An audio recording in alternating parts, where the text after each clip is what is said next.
Hello, welcome back to my channel. My name is Martika and I'm a licensed cosmetologist who specializes in natural hair. So today I thought it would be fun, we're out here quarantining and stuff, and we're just sitting around the house, so we're bored. I was like, why don't I react to other natural hair videos? It's like quick and easy, and I thought it would be cool to kind of have the stamp, like the natural hairstylist who's licensed in hair and understands hair structure, to kind of react to these videos. So I kind of want somebody giving like hair care advice, so I can correct their hair care advice. Okay, let's do Jess Creation 7 steps hair care guide to growing long and healthy natural hair in 2020. No big chop.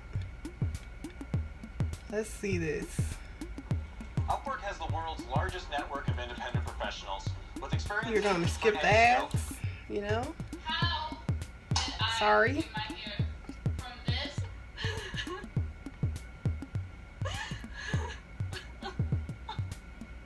Okay, we are starting. To this.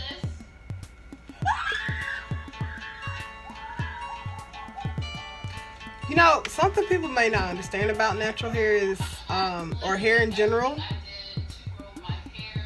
This is not any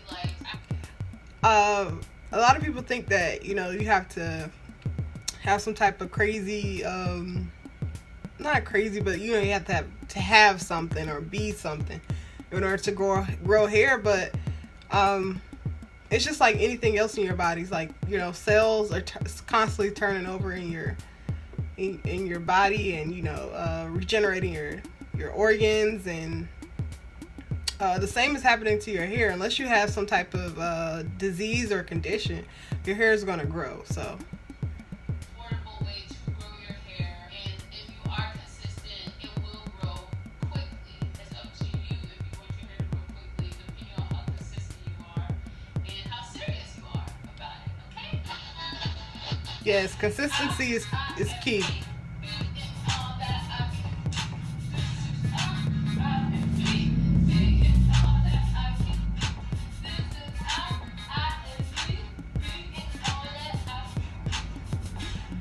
Okay.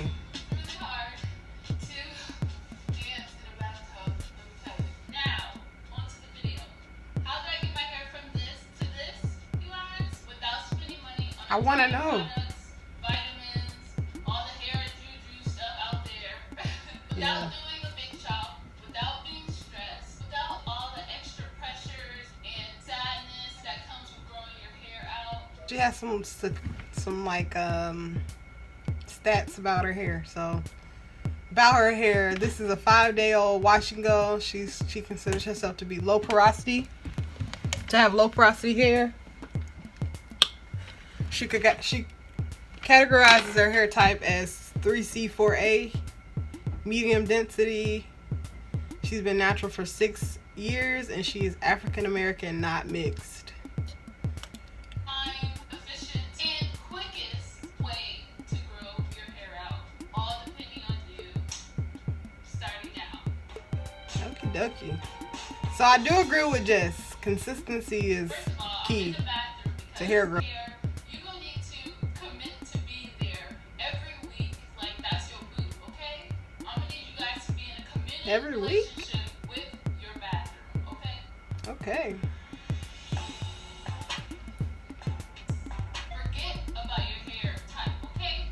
Everybody always wants to know what your hair type is, and over the years of me being natural, my 6 years of being natural, I realized that hair type doesn't really mean much, okay?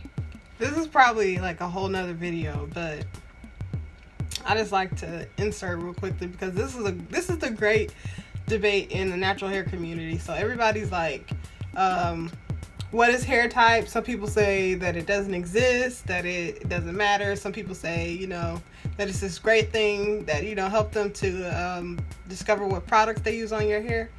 My point of view personally, I feel like I actually use it to help communicate with my clients, because it's a system that a lot of naturals have learned. Like, Black women want us to be more educated about their hair care and what they put on their hair. The creator of the hair typing system. Andre Walker, he's also Oprah's hairstylist. I read the book that he wrote, and he explains the hair typing system.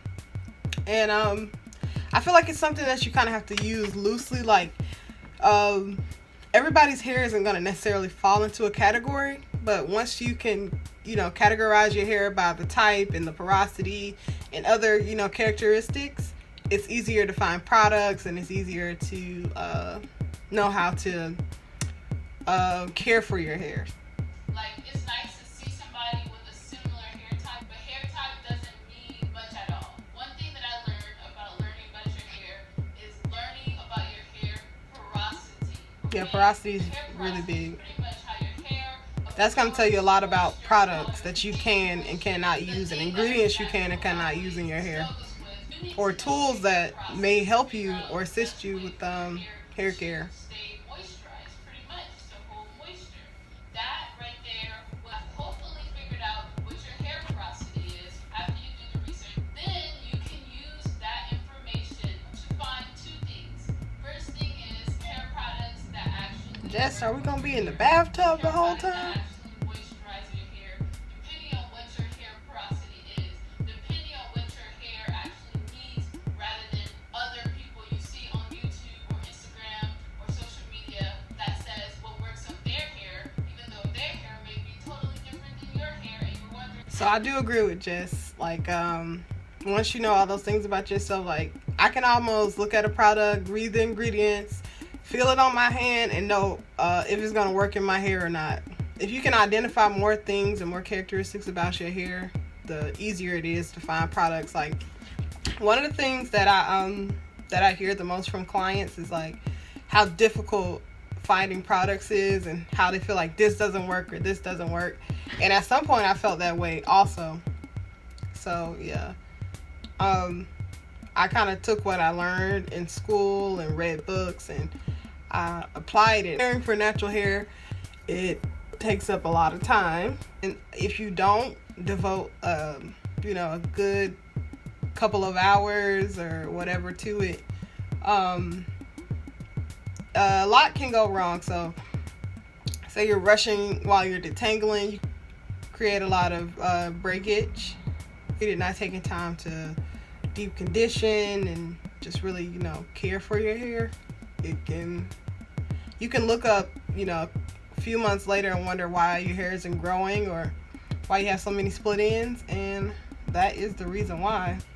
It's important to space out your shampoos, because the thing with textured hair is that it does take more time for sebum to travel down the hair shaft, but you do want to make sure that your scalp is cleansed and it stays clean, because your follicles can be clogged and eventually become damaged and die, and you will notice that your hair is thinning and your density is a lot lower.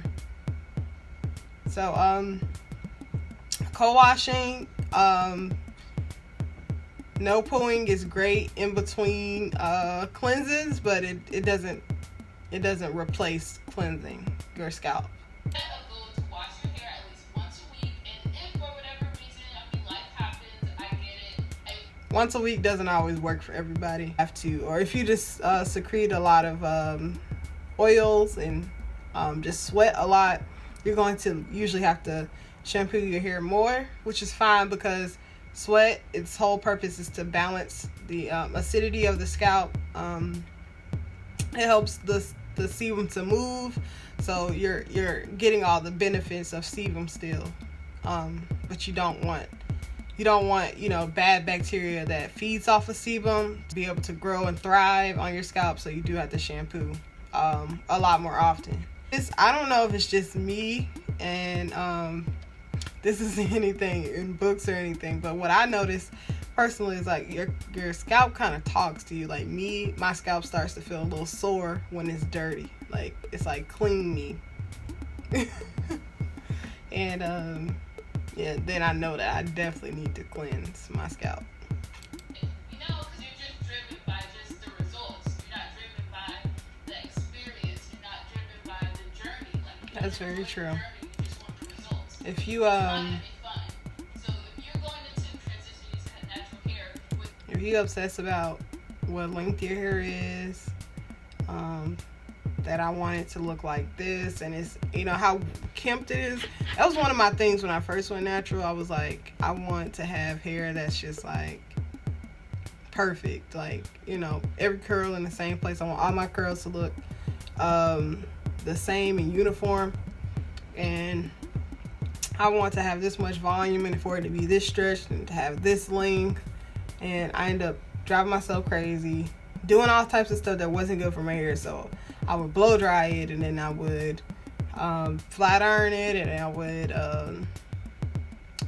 would end up cutting it all off, and then the cycle will repeat itself. And then eventually I was just like, okay, my hair is growing, but I'm not seeing any results because of my own stuff. When you first go natural, I guess you expect your hair to look like somebody else's, or you expect it to have the same results as somebody else's. But once you learn to embrace the journey, like Jess said, and love it no matter what it does, even on the bad hair days, you just embrace it. I'm subscribing because I like your personality, Jess. You're cool. A lot of the steps you recommended I agree with. I'd like to add is to see a professional. It's very important to see somebody who went to school for this, Hair care and hair styling, it's a craft, but it's also a science. And just like any other science, it's constantly progressing.